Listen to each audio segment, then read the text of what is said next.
దేవుని నామానికి మహిమ కలుగును గాక. మరి వాక్యం వింటున్న మీ అందరికీ కూడా నా హృదయపూర్వకమైన వందనాలు తెలియజేస్తున్నాను. మరి ఈ దినమున దేవుని వాక్యాన్ని మనం విందాం. దానియేలు గ్రంథముల నుంచి. దానియేలు గ్రంథము 6:16లో దానియేలు గారిని సింహపు గుహల్లో పడేస్తారు. ఎందుకో తెలుసా? ఆయన అనుదినము ప్రార్థన చేస్తాం ప్రజల కొరకు. యెరూషలేము తట్టు ఆయన తన ఉన్నటువంటి గది నుంచి కిటికీలు తీయబడి యెరూషలేము వైపు చూస్తూ ఆ పట్టణం కొరకు ఆయన ప్రార్థన చేస్తుంటారు. ముమ్మారు ప్రార్థించే అనుభవం దానియేలు గారిది. మరి ఈరోజు నువ్వు అనుదినము ప్రార్థన చేస్తున్నావా? ఆ రోజు రాజు గారు శాసనం ఉంది, ప్రార్థన చేయకూడదు, నువ్వు దేవుణ్ణి స్తుతించకూడదని. ఆ రోజు చట్టం ఉన్నప్పటికీ దానియేలు తను చేసిన ప్రతి దినము ప్రతిరోజు ప్రార్థన చేస్తున్నటువంటి ఆ ప్రార్థనను క్రమంగా చేస్తూ ఉన్నాడు.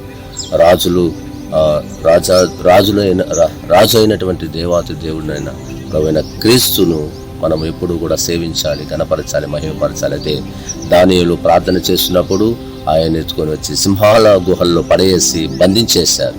సింహాలు తినేస్తాయి అనుకున్నారు. అయితే దానియేలు ఆ సింహాల గుహలని మన ప్రభు అయిన క్రీస్తు ఆయన కాపాడు. ఎందుకంటే ఆయన అనుదినము ప్రార్థన చేసే వ్యక్తి. అనుదినము ప్రార్థన చేయడమే కాదు, ఆయన దేవుడంటే భక్తి భయము కలిగినటువంటి దానియేలు గారిని దేవుడే రక్షించాడు, ఆయనే రక్షించాడు.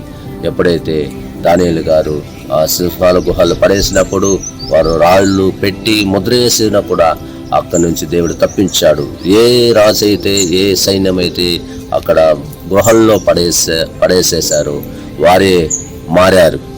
నీ దేవుడే నిజమైన దేవుడు, నీ దేవుడే రక్షించే దేవుడని ఆ రోజు సజీవుడని నమ్మారు. కాబట్టి ఈరోజు నీవు కూడా ప్రార్థన జీవితంలో రాజీ పడుతున్నావేమో, అధికారుల మధ్యలో, బంధుమతి మధ్యలో, స్నేహితుల మధ్యలో. ఇదిగో నువ్వు దేవుని స్తుతించడం, ప్రార్థించడం మానేసావేమో. అయితే దానియేలు కలిగినట్టు ప్రార్థన జీవితం కలిగి ఉంటే నువ్వు ఆశీర్వించబడతావు, దీవించబడతావు, రక్షణ పొందుతావు.